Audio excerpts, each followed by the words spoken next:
Praise the lord. ప్రియమైన సహోదరి సహోదరులందరికీ mirror of Christ తరపు నుంచి శుభాలు. ప్రియమైనటువంటి వారులారా, మీరంతా బాగున్నారని, అలాగే ప్రతిరోజు డైలీ వాగ్దానం ద్వారా ఆదరించబడుతూ ఉన్నారని విశ్వసిస్తూ ఉన్నాము. విన్న వాక్యాలను తప్పకుండా షేర్ చేయండి. అలాగే దైవిక పరిచర్య బహుభారం కలిగి ఉన్నది, మీరు సహకరిస్తారని నమ్ముతూ ఉన్నాం. మరి ప్రియమైనటువంటి వారులారా, ఒక అద్భుతమైన విషయాన్ని మీకు తెలియపరచడానికి నేను సంతోషిస్తూ ఉన్నాను. ప్రియమైనటువంటి వారులారా, ఫిబ్రవరి 1 తారీఖున నిత్య నిబంధన స్వర మందిరం వారు నిర్వహిస్తున్న విజ్ఞాపన ఆశీర్వాద ప్రార్థన కూడికకు మీ అందరూ కదలి రావాలని, ఆ యొక్క ఉన్నతమైనటువంటి విజ్ఞాపన ప్రార్థనలో మీ బంధకాల అన్నిటి నుంచి విజ్ఞాపన చేసి ఆశీర్వాదాలను పొందుకోవాలని తెలియపరుస్తూ ఉన్నాము. మరి స్థలం బూర్గుపాడు గ్రామం, డోర్నకల్ మండలం, మహబూబాబాద్ జిల్లా. మీరు ఖమ్మం పరిసర ప్రాంతాల్లో ఉన్నట్లయితే డోర్నకల్ మండలంలో జరుగుతూ ఉన్న నిత్య నిబంధన సహవాస మందిరంలో ఏర్పాటు చేసిన ఈ యొక్క ఆశీర్వాద కూడికకు మీ అందరూ రావాలని హృదయపూర్వకంగా తెలియపరుస్తూ ఉన్నాము. మరి మీరు వస్తున్నారు కదా, మీకోసం నేను ఎదురు చూస్తూ ఉంటాను.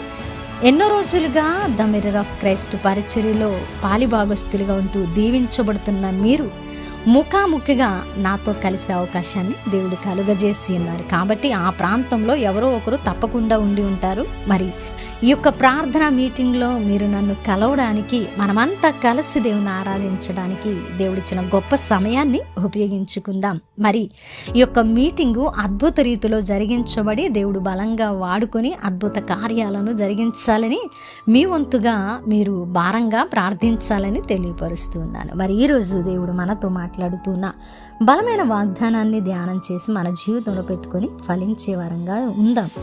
యోబు గ్రంథము 8వ అధ్యాయము 20వ వచనము.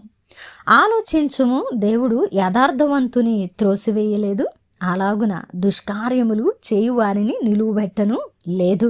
దేవుని నామానికి మహిమ ఘనత ప్రభావములు చెల్లిస్తున్నాను. ప్రియ సహోదరి సహోదరుడా, యోబు గ్రంథంలో చెప్పబడిన అద్భుతమైన వాక్కు చేత దేవుడు ఈరోజు మనతో మాట్లాడుతూ ఉన్నారు. మనం ఆలోచన చేయాలి. దేవుడు యథార్థవంతుని త్రోసివేయలేదట, అలాగున దుష్కార్యములు చేసే వారిని ఎట్టి పరిస్థితుల్లో కూడా నిలబెట్టే దేవుడు కాదాయన. కాబట్టి ప్రియమైనటువంటి వాళ్ళారా, ఈరోజు యథార్థంగా ఉండి బాధ, చింత, దిగులు, వేదన, బాధ, కట్టబడని పరిస్థితులు, కృంగిన స్థితి నీ జీవితంలో ఉంటే నువ్వు ఆలోచించు. ఎందుకంటే నువ్వు యథార్థవంతుడవు, యథార్థవంతురాలవు. కాబట్టి ఆయన నిన్ను ఎంత మాత్రము త్రోసివేసే దేవుడు కాదని ఒక బలమైన నిర్ణయం తీసుకో. విశ్వాసాన్ని ఉంచు, నిరీక్షణతో కనిపెట్టు. ఈ స్టేట్మెంట్ని బట్టి మనము బలపరచబడవలసిన వారమై ఉన్నామండి. అందుకే ఆలోచన చేద్దాం. ఈరోజు ఉన్న స్థితి ఒకవేళ భయంకరంగా, కష్టంగా, ఇరుకుగా, ఇబ్బందిగా, వేదనతో ఉండి ఉంటే ఒకసారి ఆలోచన చేద్దాం. ఏమని అంటే, యథార్థవంతులను ఆయన త్రోసివేయుడు కదా. ప్రియ సహోదరి సహోదరుడా, నువ్వు యథార్థవంతుడవా, యథార్థవంతురాలువా? నీకు నీ హృదయానికి బాగా తెలుసు. ఒకవేళ యథార్థత నీ హృదయంలో ఉంటే నువ్వు ఖచ్చితంగా ఈ మాటను పట్టుకో, నమ్ము, ఆయన నిన్ను త్రోసివేయడని. ఒకవేళ నీ హృదయము యథార్థంగా లేకపోతే నీ హృదయము నిన్ను నిందారోపణ చేస్తూ ఉంటుంది. అప్పుడు నువ్వు దుష్కార్యములు చేసే వ్యక్తివని నీకు ఖచ్చితంగా తెలుస్తుంది.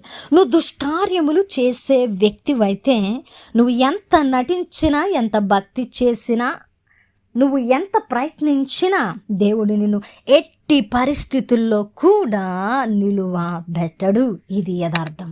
ప్రియ సహోదరి సహోదరుడా, కాబట్టి ఈరోజు ఈ 2 వాక్యాల మధ్య ఉన్న వ్యత్యాసాన్ని, స్పష్టతను మనము గ్రహించవలసిన వారమై ఉన్నాం. నీతిని అనుసరిస్తూ వాక్యాన్ని పట్టుకొని కష్టమైన యథార్థతను అనుసరిస్తూ ఉన్నావా?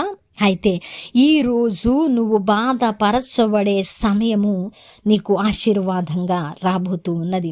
అది నీకు నిరీక్షణను ఇవ్వబోతూ ఉన్నది. అది నీకు ఆశీర్వాదాలను కుమ్మరించబోతూ ఉన్నది. ఎంత మాత్రము దిగులు చెందవద్దు.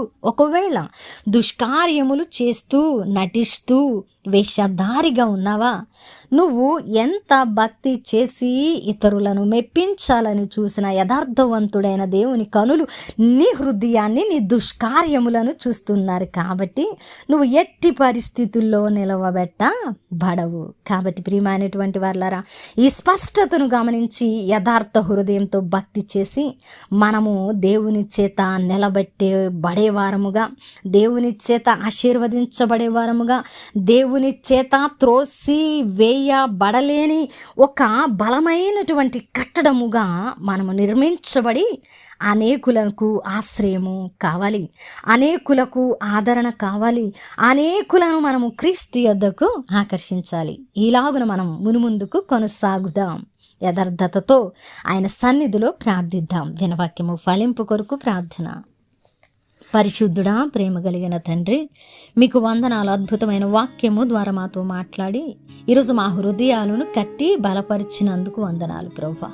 అయా, యథార్థంగా ఉన్నవారిని నువ్వు తోసివేయలేదని మాకు విశ్వాసాన్ని ఇచ్చినందుకు వందనాలు. అయా, దుష్కార్యాలు చేసేవారిని మీరు నిలవబెట్టలేదు. ఒకవేళ ఈరోజు మా ముందు దుష్కార్యాలు చేస్తూ మరి వారు మంచిగా ఉన్నట్లు కనిపించిన తుదకు వారి మార్గము కూలిపోతూ ఉన్నదని మేము నమ్ముతున్నాం ప్రభువా. అయా, మా యథార్థతను బట్టి లేట్ అయినా, సమయం తీసుకున్నా మేము స్థిరమైన ఆయుధాలుగా, కట్టడాలుగా నిర్మించబడబోతున్నందుకు వందనాలు ప్రభువా.